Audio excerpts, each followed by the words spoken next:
What? What? You want to be in my video? No? Okay. Alright. What is going on, people? Welcome back. My name is Jared. It's gonna be kind of a quick video today, but this is one that I've been putting off for a while. It's a good one though. I don't know what took me so long to do this. On my last boat I never did. I had seen it done before, but never really thought it was that worth it. But when you work on your own boat, this is something you're definitely gonna want to do. So as the title of the video suggests, this video is gonna be how to install a remote trim switch. And basically what that is a remote trim switch. Come on, it's like a toaster. What's a toaster do? It makes toast. There's a couple of big benefits to doing this. Sorry, the quarantine hair's getting out of control. So you may be asking yourself, why do I need a remote trim switch? Easy, Ken. First of all, geez, cat, take it easy. First off, if you're working on your outdrive, it just makes it so much easier. Instead of having to crawl in and out of the boat constantly to put the trim up and down or whatever, you know what I mean? You know what I mean. It's just easy. You have access to the trim right at the transom. Reason number two is this could save your butt sometime. I can't tell you how many times I've been at the ramp where somebody's pulling their boat out of the water on the trailer, and most of the time it's because they forget, but sometimes it's because their trim switch is not working anymore. So on the controller, when you go to put the trim up, the drive's not going. What are you supposed to do? The big benefit of this remote trim switch is you have a second line of defense, because the way that we wire this remote trim switch is we actually bypass the solenoids themselves.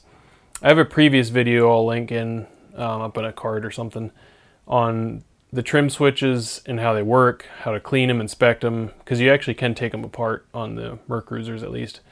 And also I have a video on a little addition you can add to your trim solenoids and your starter solenoid to make them last longer using a flyback diode or freewheeling diode. It's a bunch of different words for the same thing. So check that out. But a lot of people's trim solenoids will go bad because of this issue that diode fixes. Basically over time, you get sparks and arcing because of the type of load it is. So whenever the switch opens and closes, you get big sparks, and it'll burn the contacts over time to where they don't work anymore. So this remote trim switch will bypass that. So when you actuate the switch itself, you're actually bypassing the solenoids and just sending power directly to the trim motor. So that's kind of a second line of defense if your solenoids stop working and you need to get your boat out of the water on a trailer or whatever. That gives you a second option to get that trim up, and because it bypasses the solenoids, it basically can go all the way up to the trailer position. It won't stop at the highest trim level because you're bypassing all those other controls. And third, which is kind of part of the last one, again, it's just a backup to your other trim switch. You don't want to get stuck where you can't get the outdrive up. If for some reason the trim switch itself in your controller stops working, again, you have another control there. So it's more just redundancy, but the biggest thing is it just makes it so much easier to work on. Can't tell me how many times I've had to climb in and out of the boat. Oh, this is a big one. Whenever you trailer your boat, obviously you want the drive up the whole way, but when you store your boat, you're actually supposed to store it with the trim down as low as you can based on your trailer setup and where you're parked. A lot of times you can't actually lower the drive the entire way. Your skeg will actually hit the ground, and that's obviously not good. So either you dig a hole or whatever, but you're supposed to store your boat with the trim down. A lot of people don't know that. You drive around and see people with their outdrives cranked all the way up, and that puts a ton of stress on the U-joints, the bellows, just that whole kind of area back there. It's really not necessary. If you have a cover on your boat like I do, all I gotta do now is just stick my hand up there and I can move the trim. I don't even have to take the cover off, let alone get in the boat to do it. So it just makes it so much easier. So now that we know why we're doing it, talk a little bit about locating the switch. So in my case, I bought a switch that is a rocker switch, which is ideally the case. You want something waterproof. I just wanted the rocker switch because it kind of looks cool and matches the normal trim switch, so the operation kind of makes sense. You could use a toggle switch, two momentary switches, a key, it's a switch. You can use whatever you want. But the main thing for me was I wanted to be able to access it without having to take the cover off the boat, but obviously you want it above the water line and at minimum risk of getting water in the switch and or in the boat. What I ended up doing was I was originally going to mount it on the right above my little swim deck on the back of the transom. I was going to mount it kind of next to the ladder handle, but then I decided to mount it kind of on the right side just because it was more out of the way. I was kind of afraid people getting up the ladder might reach for the handle and accidentally bump the trim, which it's not the end of the world, but just I didn't want it to get bumped on accident. So I ended up moving it to the right side, which is a little better. I've already had my son playing around and bumped it and freaked him out. I was like, what the hell? So it's still not the best spot, but really the main takeaway is you want it to be obviously above the water line and even above the water line in terms of waves and stuff like that coming up. You don't want it to be something that's going to be submerged at any point, because that would obviously be bad. Other than that, I mean, pretty much anywhere you want to put it is fine, but just remember the point in doing this is to be accessible from the transom and easy and safe. So the switch itself I used, again, I think I mentioned it's a rocker switch, but there's two ways you can do this. You can wire up a remote trim switch the way I did it, or you can wire it up where you actually still use the solenoids. The benefit of that is you can use a smaller gauge wire, which means you could put it further away from where the trim pump's located, etc. But that kind of defeats the purpose of being able to bypass the solenoids. So in my case, the switch I tried to get one rated to a fairly high amperage. So this one was rated at 20 amps DC. You would not want a lighter duty switch that's like 3 or 4 or 5 amps. And to prove that theory, go hook up a small gauge, like 18 gauge wire to bypass your trim pump, and it's going to turn into a fuse pretty quick. It gets hot. Ask me how I know that. I don't know the actual current draw of the motor. I could check it, but this isn't something you're just continuously running non-stop to the point where it's going to get so hot it's going to be a problem. This is something you just kind of run it up for 3 seconds and you're kind of good. So my switch is rated for 20 amps. It seems to be working great. Nothing gets hot, so I would use that as kind of a guideline. 15 may even be fine, so just keep that in mind. You don't need like a 100 amp rated switch or anything like that, but just use your best judgment. So it was finally time to cut out the hole for this thing. And to do that, I decided to make a little template by measuring the switch itself and then cutting out a piece of cardboard, tracing it on the fiberglass, and then I drilled a hole in the 4 corners. That's the downside of a lot of these rocker switches is they're rectangular cutouts. A circular cutout is obviously the easiest thing, you just drill a hole.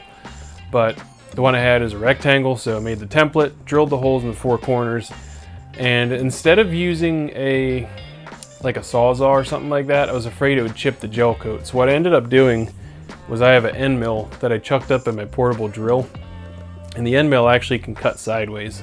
A normal drill bit will not cut sideways, or it's not supposed to. It just basically for going into the material. But an end mill will cut sideways, so I put that in the drill and basically just spun it up and kind of just guided it around. So wiring the switch.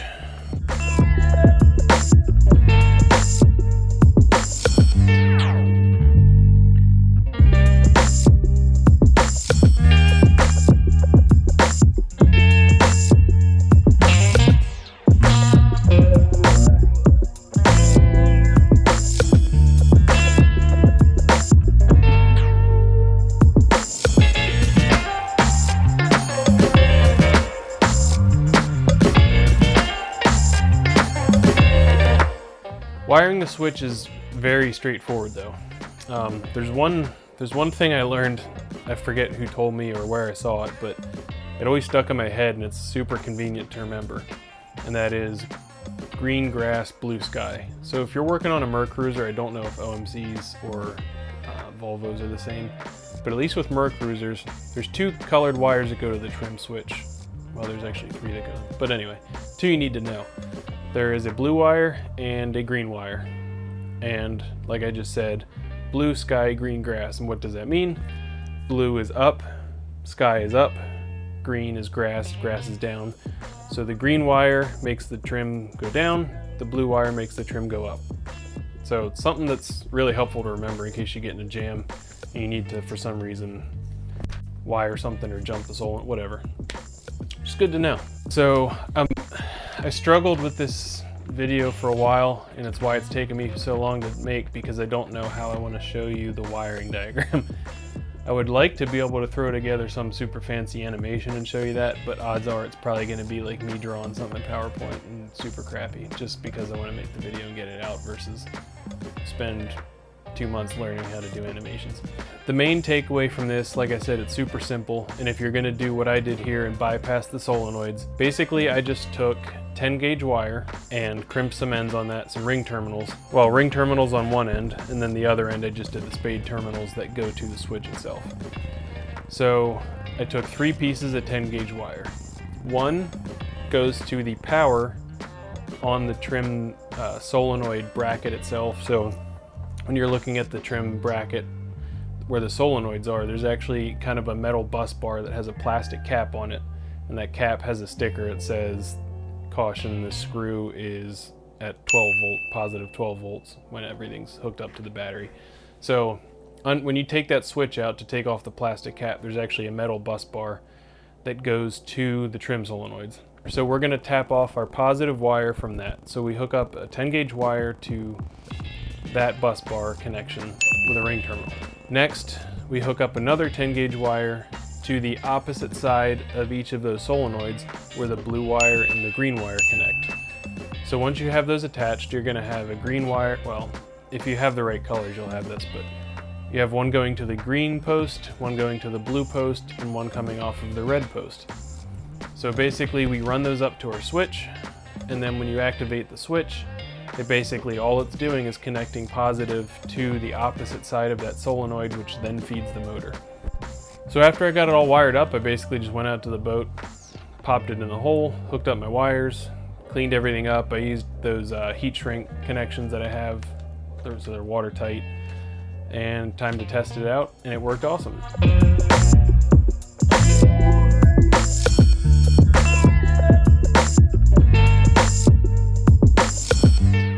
I'm like I don't know what took me so long to do this. It's like one of the best things, especially working on my own boat, having the ability to move the trim up and down from that. It sounds so stupid that like that makes me that excited, but it's awesome. Trust me, as soon as you do it, you're gonna be like, yo, that dude is on point. So with that being said, time for a beer. No, seriously. That being said, that's pretty much going to do it for this video. I know it's kind of a quick one. I wanted to put it out there because I know it's sounds stupid, but trust me, do this to your boat and you're going to like it. Alright guys, so that is going to do it for this one. I have a few more in the pipeline here. There's a lot of stuff going on with the boat. To be honest with you, I haven't been filming everything just because I'm like so itching to get this thing done. That and a lot of the stuff I've been finishing up here still is like vinyl and upholstery work, which I already showed, so it's kind of boring to just keep showing that. But I promise the next one I will show you an update of the boat. It's looking really good as of today. I got a lot of stuff in, so hopefully we're going to get this thing on the water soon, get the motor fired up, test everything out, and give it a float test at least and see how it goes. Alright guys, that's going to do it for this one. Thanks for watching. I hope you guys found this helpful. If you did, don't forget to hit the like button down below and subscribe if you're not already.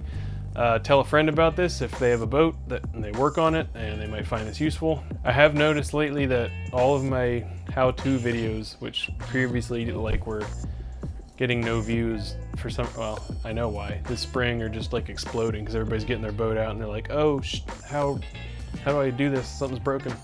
I kind of wanted to throw one of those in here just because people seem to like them when they have a problem, which makes sense. Alright guys, that's going to do it for this one. Thanks for watching. See you.